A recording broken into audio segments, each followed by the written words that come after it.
Hi എല്ലാവർക്കും അനൂസ് കിച്ചണിലേക്ക് വീണ്ടും സ്വാഗതം. ഇപ്പോൾ ഇന്ന് നമ്മൾ ഉണ്ടാക്കുന്നത് ഗോതമ്പും മുട്ടയും വെച്ച് ആവിയിൽ വേവിച്ചെടുക്കുന്ന നല്ല ഹെൽത്തിയും അതുപോലെ ടേസ്റ്റിയുമായിട്ടുള്ളൊരു പലഹാരമാണ് വീറ്റ് എഗ് മോമോസ്. അപ്പോൾ ഇതെങ്ങനെയാണ് ഉണ്ടാക്കുന്നതെന്ന് നോക്കാം.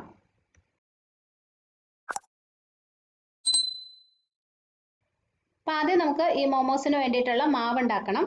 ഞാനിവിടെ ഒരു 1.25 കപ്പ് ഗോതമ്പ് പൊടി എടുത്തിട്ടുണ്ട്. ഇതിന് പകരം മൈദ വേണമെങ്കിൽ ഉപയോഗിക്കാം കേട്ടോ. ഒരു 240 ml കപ്പിൽ ഒരു 1.25 കപ്പാണ് ഞാൻ എടുത്തിരിക്കുന്നത്. പക്ഷെ അങ്ങനെ കറക്റ്റ് അളവൊന്നും നോക്കണമെന്നില്ല. നിങ്ങളുടെ കയ്യിലുള്ള ഏത് കപ്പോ ഗ്ലാസ്സോ വേണമെങ്കിലും ഉപയോഗിക്കാം അളന്നെടുക്കാനായിട്ട്. അപ്പോൾ ഇതിനകത്തോട്ട് ആദ്യം നമുക്ക് കുറച്ച് ഉപ്പിട്ട് കൊടുക്കാം. കുറച്ച് എണ്ണയും കൂടി ഒഴിക്കാം. ഞാനൊരു വലിയ സ്പൂൺ എണ്ണയാണ് ഒഴിച്ചത്. അത് ഏകദേശം ഒരു 2 ടീസ്പൂണോളം വരും. സൺഫ്ലവർ ഓയിലാണ് ഞാൻ എടുത്തിരിക്കുന്നത്. അതിന് പകരം വെളിച്ചെണ്ണ ആയാലും കുഴപ്പമില്ല. നല്ലോണം മിക്സ് ചെയ്തെടുക്കാം. ഇനി ഇതിൽ ആവശ്യത്തിന് വെള്ളം ഒഴിച്ച് ചപ്പാത്തിക്ക് കുഴയ്ക്കുന്ന പോലെ കുഴച്ചെടുക്കാം. കറക്റ്റ് ആ ഒരു പരുവത്തിന് കുഴച്ചാൽ മതി കേട്ടോ. ചൂട് വെള്ളം വേണ്ട, സാധാ വെള്ളം മതി. അപ്പോൾ മാവ് മിക്സ് ചെയ്തെടുത്തു കൊണ്ടോ, ഇതാണ് അതിൻ്റെ പരുവം. ഇനി ഇതൊരു 2-3 മിനിറ്റ് നന്നായിട്ട് കുഴച്ച് നല്ല സോഫ്റ്റ് ആയിട്ടുള്ളൊരു മാവാക്കി എടുക്കാം.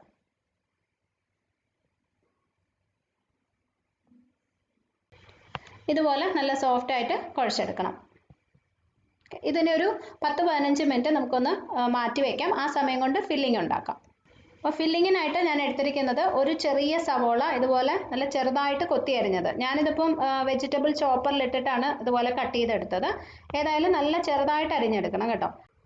പിന്നെ ഒരു ചെറിയ പീസ് ക്യാബേജ് ഇതുപോലെ തന്നെ ചെറുതായിട്ട് കൊത്തി അരിഞ്ഞ് വെച്ചിട്ടുണ്ട്. ഒരു ക്യാരറ്റ്, ഒരു മീഡിയം സൈസിലുള്ള ക്യാരറ്റും ഇതുപോലെ തന്നെ അരിഞ്ഞു വെച്ചിട്ടുണ്ട്. ഞാനിതെല്ലാം വെജിറ്റബിൾ ചോപ്പറിലിട്ടാണ് ചെയ്തത്. ഗ്രേറ്റ് ചെയ്ത് വേണമെങ്കിലും എടുക്കാം. ഏതായാലും ചെറുതായിട്ട് അരിയാൻ ശ്രദ്ധിക്കണം. ഇനി ഒരു പാനിൽ കുറച്ച് എണ്ണ ഒഴിച്ചു കൊടുക്കാം. എണ്ണ ചൂടാകുമ്പോൾ ആദ്യം സവോള ഇട്ട് കൊടുക്കാം. ഇനി നന്നായിട്ടൊന്ന് വഴറ്റിയെടുക്കാം. ഈ സവോള ഒന്ന് വാടി വരുമ്പോൾ ഇതിനകത്തൊരു 1/2 ടീസ്പൂൺ ഇഞ്ചിയും 1/2 ടീസ്പൂൺ വെളുത്തുള്ളിയും ചെറുതായിട്ട് അരിഞ്ഞത് ഇട്ട് കൊടുക്കാം.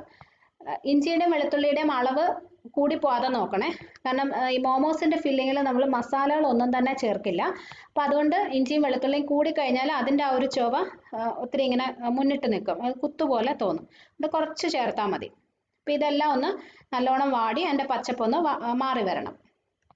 പിന്നെ ഞാൻ ഇതിനകത്ത് പച്ചമുളക് ഇട്ടിട്ടില്ല. നിങ്ങൾക്ക് വേണമെന്നുണ്ടെങ്കിൽ 1-2 പച്ചമുളക് ചെറുതായിട്ട് അരിഞ്ഞതും കൂടി ചേർത്ത് കൊടുക്കാം. ഞാൻ കുട്ടികൾക്ക് കൊടുക്കണമെന്നുള്ളതുകൊണ്ട് ഒഴിവാക്കിയതാണ്. ഇതിൻ്റെ പച്ചപ്പൊക്കെ മാറി വരുമ്പോൾ നമ്മൾ അരിഞ്ഞു വെച്ച ക്യാരറ്റും ക്യാബേജും ഇതിനകത്തേക്ക് ഇട്ട് കൊടുക്കാം. ഇതിനകത്ത് കുറച്ച് ഉപ്പിട്ട് കൊടുക്കാം. ക്യാബേജിനും ക്യാരറ്റിനും ആവശ്യത്തിനുള്ള ഉപ്പിട്ട് കൊടുക്കാം. ഇനി തീ കൂട്ടി വെച്ചിട്ട് ഒരു 2-3 മിനിറ്റ് ഇത് നന്നായിട്ട് വഴറ്റിയെടുക്കാം. ഈ ക്യാബേജ് ചേർത്ത് കഴിഞ്ഞിട്ട് പിന്നെ ഇത് ഒത്തിരി സമയം കുക്ക് ചെയ്യരുത്. കാരണം വേവും തോറും ക്യാബേജിൽ നിന്ന് വെള്ളം വരാൻ തുടങ്ങും. അപ്പോൾ ഇത് അതിനകത്ത് ഒത്തിരി ഈർപ്പമായി പോകും ഫില്ലിങ്ങിൽ. അപ്പോൾ അതുകൊണ്ട് തീ കൂട്ടി തന്നെ വെച്ചിട്ട് 2-3 മിനിറ്റ് നല്ലതായിട്ടൊന്ന് വഴറ്റിയെടുത്താൽ മതി. പിന്നെ നമ്മൾ ആവിയിൽ വേവിക്കുമ്പോൾ ചെറുതായിട്ട് അരിഞ്ഞിരിക്കുന്ന ആയതുകൊണ്ട് തന്നെ പെട്ടെന്ന് എല്ലാം വെന്തോളും. അപ്പോൾ ജസ്റ്റ് ഒന്ന് വഴറ്റിയെടുക്കാം. അപ്പോൾ ക്യാബേജും ക്യാരറ്റും നന്നായിട്ട് വഴറ്റി അത് ചെറുതായിട്ടൊന്ന് വാടിയിട്ടുണ്ട്. ഇത് പാനിൻ്റെ സൈഡിലോട്ടൊന്ന് മാറ്റിയിട്ട് നമുക്ക് ഇതിനകത്തേക്ക് 2 മുട്ട പൊട്ടിച്ചൊഴിക്കാം. പിന്നെ ഇതിനകത്ത് നിങ്ങൾക്കിപ്പോൾ ക്യാബേജ് ഇല്ലാതെ ക്യാരറ്റും മുട്ടയും മാത്രം വെച്ചും ചെയ്യാം കേട്ടോ. അത് നിങ്ങളുടെ ഇഷ്ടം പോലെ അഡ്ജസ്റ്റ് ചെയ്യാം. മുട്ട ഇഷ്ടമില്ലാത്തവർക്ക് ക്യാബേജും ക്യാരറ്റും മാത്രം വെച്ചിട്ടും ചെയ്യാം. അപ്പോൾ ഞാൻ അതിനകത്ത് ഒരല്പം ഉപ്പും കൂടി ഇട്ട് കൊടുത്തിട്ടുണ്ട്. ഇനി ഇത് നന്നായിട്ട് ചിക്കിയെടുക്കാം. പിന്നെ അതുപോലെ തന്നെ വേണമെങ്കിൽ നിങ്ങൾക്ക് ഇതിനകത്ത് ഒരു 1/2 ടീസ്പൂൺ കുരുമുളക് പൊടിയോ 1/2 ടീസ്പൂൺ സോയ സോസോ ഒക്കെ ചേർക്കാം. ഏത് രീതിയിൽ വേണമെങ്കിലും നമുക്ക് ഇഷ്ടം പോലെ ഇത് അഡ്ജസ്റ്റ് ചെയ്ത് ചെയ്യാവുന്നതേ ഉള്ളൂ. അപ്പം ഞാൻ ഇതിനകത്ത് ഇപ്പം സോയ സോസ് ഒന്നും ചേർക്കുന്നില്ല. കാരണം പലരും അത് ചോദിക്കാറുണ്ട്, സോയ സോസ് ഇല്ലാതെ ചെയ്യാൻ പറ്റുമെന്ന് കേട്ടോ. അതുകൊണ്ടാണ് ഇങ്ങനെ ചെയ്യുന്നത്. അപ്പോൾ ഇത് എല്ലാം കൂടി നന്നായിട്ട് മിക്സ് ചെയ്ത് എടുക്കാം. ഇത്രയേ ഉള്ളൂ, നമ്മുടെ മോമോസിനുള്ള ഫില്ലിങ് റെഡി ആയിട്ടുണ്ട്.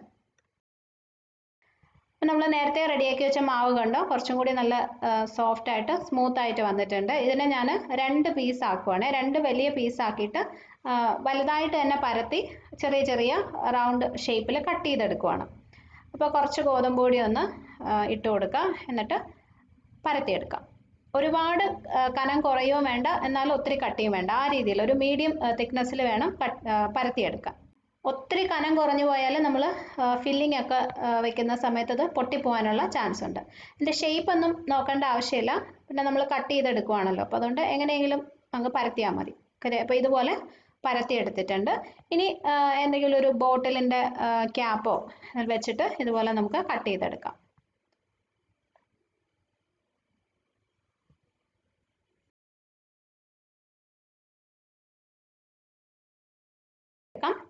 ഈ ബാക്കി വരുന്ന മാവ് പിന്നെ ഇതുപോലെ തന്നെ നമുക്ക് പരത്തിയെടുക്കാം.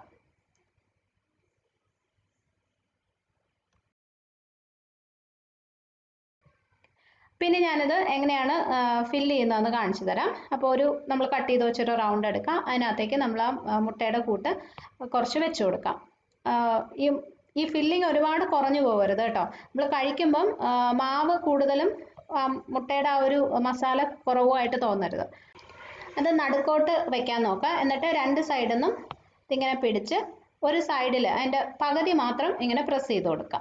നമ്മളൊരു ട്രയാങ്കിൾ ഷേപ്പിലാണ് ഷേപ്പ് ചെയ്തെടുക്കുക. എന്നിട്ട് അടുത്ത സൈഡ് ഇങ്ങനെ പ്രസ് ചെയ്ത് ഇതുപോലെ ചെയ്തെടുക്കുക. പച്ചമാവായതുകൊണ്ട് നമ്മളിങ്ങനെ വെറുതെ പ്രസ് ചെയ്യുമ്പോൾ തന്നെ അങ്ങ് എന്താ പറയുക കൂടിയിരിക്കും. വെള്ളമൊന്നും തേക്കേണ്ട ആവശ്യമില്ല കേട്ടോ. അപ്പോൾ ഇതുപോലെ ചെയ്തെടുത്താൽ മതി. എളുപ്പമാണ്, പെട്ടെന്ന് ചെയ്യാൻ പറ്റും. ഞാൻ ഒരെണ്ണം കൂടി ചെയ്ത് കാണിക്കാം. അപ്പോൾ ഇതുപോലൊരു റൗണ്ട് നമ്മൾ കട്ട് ചെയ്ത് വെച്ചത് എടുത്തിട്ട് ആവശ്യത്തിന് മസാല വയ്ക്കുക. മസാല എപ്പോഴും നടുക്കോട്ട് വെക്കാൻ നോക്കണം. എന്നിട്ട് ആദ്യം രണ്ട് സൈഡിൽ നിന്നും ഇങ്ങനെ എടുത്ത് പകുതി മാത്രം പ്രസ് ചെയ്യുക. അടുത്ത സൈഡ് ഒരു ട്രയാങ്കിൾ ഷേപ്പിൽ ഇങ്ങനെ പ്രസ് ചെയ്തെടുക്കുക. വെള്ളം തേക്കേണ്ട ആവശ്യമില്ല, കൈവച്ച് തന്നെ പ്രസ് ചെയ്താൽ മതി.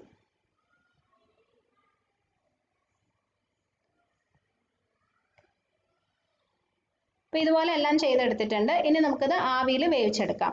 ഞാനിന്നൊരു ഇഡ്ഡലി പാത്രത്തിൽ വെച്ചാണ് ചെയ്യുന്നത്. നിങ്ങളുടെ കയ്യിലുള്ള ഏത് സ്റ്റീമർ വേണമെങ്കിലും ഇത് ഉണ്ടാക്കാനായിട്ട് ഉപയോഗിക്കാം. അപ്പോൾ ആദ്യം ഇതിനകത്ത് ഒരല്പം എണ്ണയൊന്ന് തേച്ച് കൊടുക്കാം. താഴെ ഒട്ടിപ്പിടിക്കാതിരിക്കാനായിട്ടാണ്.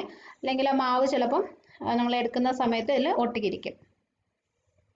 ഇനി ഇതിനകത്തോട്ട് നമുക്ക് ഈ മോമോസ് വെച്ച് കൊടുക്കാം. നമ്മുടെ ഇഡ്ഡലി തട്ടിൽ ഇതുപോലെ വെച്ചിട്ടും ഇങ്ങനെ നമുക്ക് വേവിച്ചെടുക്കാം. എണ്ണ തേക്കണം. എന്നിട്ട് മോമോസ് അതിനകത്തോട്ട് വെച്ച് കൊടുത്താൽ മതി. ഇനി നമുക്കിത് അടച്ചു വെച്ച് ആവി കയറ്റിയെടുക്കാം. ഇത് ഒത്തിരി സമയം കുക്ക് ചെയ്യേണ്ട ആവശ്യമില്ല കേട്ടോ. 5 മിനിറ്റ് മതി. 5 മിനിറ്റ് ആകുമ്പോഴത്തേക്കും ഗോതമ്പൊക്കെ ആവശ്യത്തിന് വെന്തിട്ടുണ്ടാവും. നമ്മുടെ വീറ്റ് എഗ് മോമോസ് ഇവിടെ റെഡി ആയിട്ടുണ്ട്. ഇത് കുറച്ച് ടൊമാറ്റോ കെച്ചപ്പ് കൂട്ടി കഴിക്കാൻ നല്ല ടേസ്റ്റിയാണ്. കുട്ടികൾക്കൊക്കെ കൊടുക്കാൻ വളരെ നല്ലതാണ്. നല്ല ഹെൽത്തി ആയിട്ടാണല്ലോ നമ്മൾ ഉണ്ടാക്കിയിരിക്കുന്നത്.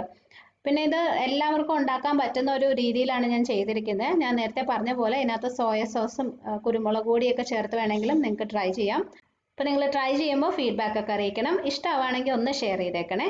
അടുത്തൊരു നല്ല വീഡിയോ ആയിട്ട് വീണ്ടും കാണാം. സബ്സ്ക്രൈബ് ചെയ്തിട്ടില്ലാത്തവരുണ്ടെങ്കിൽ ചെയ്യാൻ മറക്കല്ലേ. Bye friends, thank you for watching.